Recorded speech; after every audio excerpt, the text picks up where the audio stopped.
Welcome, everybody, to the Buffalo Sabres Crossing Swords, 2 Goalies, 1 Mike pregame show brought to you by Outlet Liquor, the place to buy a case. I am joined by none other than Maniac himself, getting ready for a big matchup tonight against the Ottawa Senators. Last time we played these guys, 3-1 victory with Michael Brickhauser in net. Ottawa dropping their last, 2 in a row, latest against the Columbus Blue Jackets, 2-3 in our last 5. Maniac, we will see the return of none other than Casey Mittelstadt tonight. Yeah, this has been much anticipated for Sabres fans, and it's something to look forward to. I mean, let's face it, Sabres fans going into this year, expectations were rock bottom, and I don't mean to bring Dwayne Johnson into everything, okay? But we're obviously on, like, our 7th goal here. You got Dell in net. I think he's, like, 1-7-1 or 1-8-1 or something now. So it's very tough to be optimistic in this situation. But I credit Granato, and I credit this young core for not letting up especially. I mean, let's face it, we've gotten some hope back in the form of Jeff Skinner recently. So hopefully with Mittelstadt coming back, another small lefty that can contribute to these forwards. Yeah, Jeff Skinner on pace for over 30 goals this season, which I think is crazy impressive, seeing as, as great as, Tage Thompson has played this season, the Sabres are kind of, in my opinion at least, without a true number 1 center. I think Tage Thompson's again been a real bright surprise this season, but he is no Jack Eichel. I know that's not a guy we should be talking about anymore, but that's just 2 different levels of hockey player. And to see Jeff Skinner scoring at the pace he's at right now without having a elite center, and let's be fair, he isn't even playing in the top line as often as maybe he should, and still scoring at this pace is extremely impressive. Yeah, you got your young core, right, of Thompson, Skinner, Olofsson, Cousins, Asplund even. And yeah, they've been pretty productive. Obviously, their plus-minus isn't where you want to be, and you can argue plus-minus and whether it means anything till the end of till the cows come home, as they say. But again, Duane, it's all about what we're assessing, right? Like, what are we looking for in tonight's matchup? I want to see these young guys continue to roll. I want to see them, continue to be scoring, especially if Dell's not going to be getting many stops back there. And again, I don't want to assume that because we thought the same thing about Hauser a week ago, and he put up 40-plus saves in a dominant win. We got Phil chiming in here. He's coming in for pregame thoughts. But yeah, I mean, you can't hope for 40-plus saves from your 10D, Duane. No, and you know what? You want to know what? He was like, the really, feel-good story last season, guy who really fought and paid his dues to get an opportunity in the NHL and won a game. A couple games last year in the NHL. So, it was cool to see him come back in again after signing a contract with Rochester in the offseason to stay at the pro level and come in here again and get a W. That was really cool. Again, just still a great feel-good story. Last episode of 2 Goalies when Mike Cully didn't have too many great things to say about him because I guess he beat him out in. So Cully's just nervous because he's basically 3 groins away from the Sabres goaltender right now. So I don't fault Cully for being a little sassy here and there. We all know it can happen with him. But especially, and as the sassiness can especially come in. I know he said it, but it can especially happen when you don't go to the place to buy a case. Outlet Liquor. Outlet Liquor is your place to buy a case. Stock up and save when you shop the lowest prices available every day at Outlet Liquor. You never have to wait for a sale. The more you buy, the more you save. Only at Outlet Liquor. What's your outlet? And you mentioned it with Casey Mittelstadt, obviously coming back to the line. So he'll be on the second line centering. You said it was Bjork and who? Asplund? It's Casey Mittelstadt centering Bjork and Krebs. Okay, Krebs. Okay, so that'll be exciting to see because obviously that's a young core right there. Now, a lot of people have been lackluster, a little underwhelmed by Bjork this year. I think he ended last year really strong. But yeah, obviously the scoring touch has not been there this year. 36 games, 4 goals. So is this hope for Bjork getting Casey Mittelstadt? How seriously are you assessing Bjork right now with Mittelstadt just coming back? I've been very critical of Anders Bjork since the start of the season. I think a lot of people are pretty critical because he, of course, was a part of the Taylor Hall trade, a trade that we were all very upset about because, when we went and signed Taylor Hall, it was like, well, it's a win-win. If you either make the playoffs with this guy or you trade for him for a king's ransom at the deadline. He's a former league MVP. And it didn't work out that way. But Anders Bjork is a guy who I think from this point forward is playing to stay in the NHL next season. So he really needs to start showing show us anything really. I'm not saying just he's not a guy that you watch and you see him make many mistakes. He's not that guy, but he's also not really helping you on the score sheet. I think if anything, what he does from here on out will determine whether or not he's playing on somebody's bottom six next season, probably on your fourth line. Yeah, you're talking about a guy who's played 189 NHL games now, and he scored 23 goals.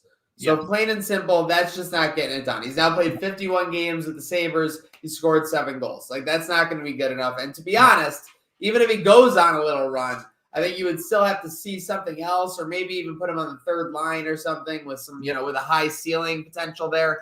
But yeah, I mean, Bjork has been very underwhelming after last year. I thought he 6 points in 15 games wasn't much better, but it's better than the 6 points he has in 36 games this year, obviously. So a lot going on there. Speaking of a lot going on, didn't mean to cut you off. You going something? No, just another underwhelming guy right now in this lineup has been Victor Olofsson. No goals in the last 22 games. Underwhelming is putting it lightly. He's been MIA. Yeah, and you haven't. I mean, and I think, and I tend to think this too. I think he's playing through an injury, but on that power play, especially, the one thing that has been his biggest weapon is that shot. You have not seen that shot at all for weeks now. Where's the bazooka been? Yeah, it's been non-existent. It's been a water pistol, if anything. Is this a case of playing injured? Is this a case of like when Austin Powers lost his mojo? What are you seeing? I definitely think he's playing injured, but the knock on Victor Olofsson has always been he's been very one-dimensional. He's not the greatest 5-on-5 player. He's a pee-pee. Yeah, a power play specialist, yes, and that he is. I will say under Granato, he has improved his 5-on-5, but for me, he's just a perimeter shooter. He plays the perimeter very well. He's not going to wow you with his hands, but he has an elite shot. But if you take that shot away, like we've seen, he's I don't want to say he's useless. He made a nice play on the boards last game. I believe it was on the maybe it was on the tuck goal. It was a nice play he made on the boards to pass to himself and got the puck at the tuck, and tuck went and finished. But I mean, without that shot, he's a bottom six guy, and you need more from that from a guy like Victor Olofsson. Iron Noob chiming in on YouTube. Love our YouTube followers. Thanks for following along on 2G1M and Trainwreck Sports. What are your thoughts? Hesitating on pulling that trigger because he's injured, because he's lost that mojo? I really do think that's what it is. Yeah, I think that. I mean, anybody who's played sports, especially hockey, maybe it's like a core injury where a lot of that power, and especially when you shoot the puck as hard as he does, comes from your core muscles, and maybe that's what it is. It's a rib thing. I don't know, but he's really not shooting with the same type of power that we're used to seeing. Speaking of power, that's a pretty good transition. Obviously, we got some news today, your boys. So it was a good news, bad news situation for you, unfortunately. Yes. Me and producer Steve had a trip planned to Ann Arbor to see, our boys, Eric Portillo and first overall pick Owen Power play Michigan State in a weekend series. But with today's news, Owen Power going to Beijing to represent Team Canada, along with other, Sabres goaltending prospect, Devin Levi. That trip, as of right now, is being postponed to maybe March, depending on in the Big Ten tournament. If Michigan get through this Olympic break, if they even without the star power that they're going to be missing, if they'll be able to hold on to that one seed, they'll be hosting a lot of those games. So we'll see. But congratulations to Owen Power and Devin Levi. That's a huge accomplishment. Obviously, without professionals going over there due to the COVID situation, it opens the door for these college players and these other amateur players to have a chance to represent their country, much like last Olympics.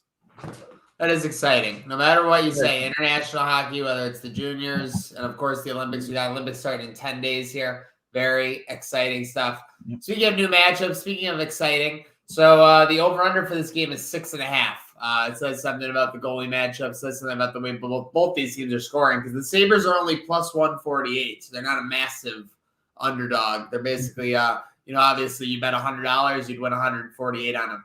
So with that said, Duane, over under 6.5 goals with this goaltending matchup tonight.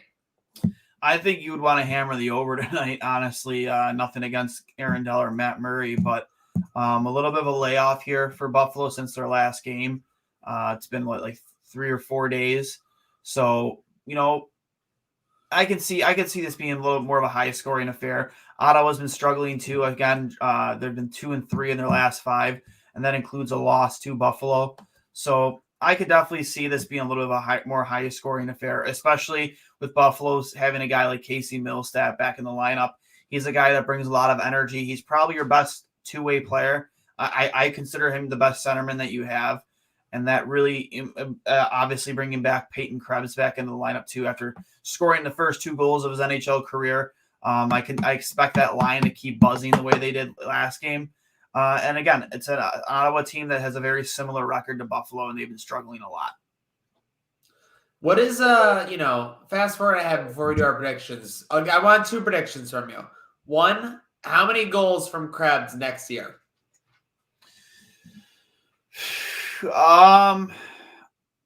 Here's the thing with Peyton Krebs. He's very close to the same size that Casey Middlestat was right around when he came into the league at the end of that one season. He played 8 games, signed a pro contract, played 8 games. I think he had like 4 goals and like 8 points or whatever it was in 5 games played. We all had these high expectations for him. And he played very well. Fast forward to the following season, he wasn't ready for the NHL. I'm not saying Peyton Krebs is ready for the NHL, but what I do need to see from him, he needs to put on size. He needs to get in the gym. He's very small. So if he has a good off season and he does what's necessary off the ice, I can see him easily being a 20-goal scorer next year. Awesome. Yeah, I definitely see him being a 20-goal scorer.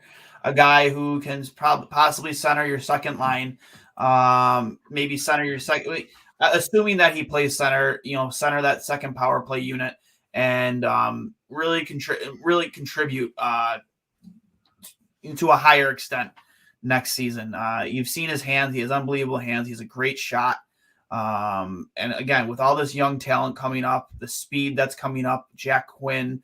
I would expect JJ Peterka to push for a spot in this team next year.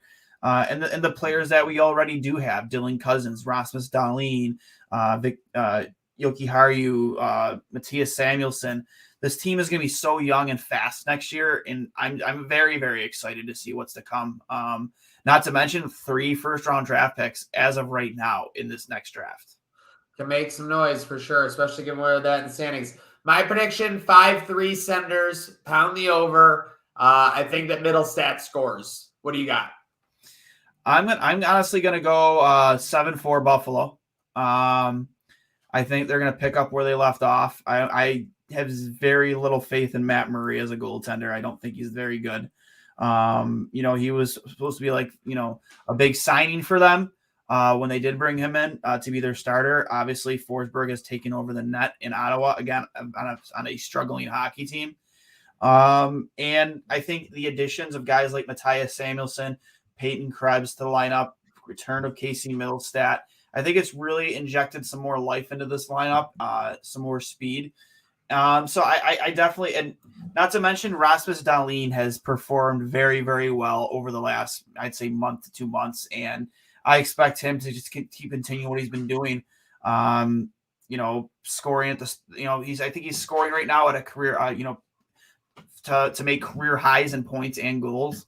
So I expect them to pick up where they left off with their last win against Ottawa. So I'm going to say 7-4 with goals from Dahlin, Cousins, and Middlestat to be the most notable names.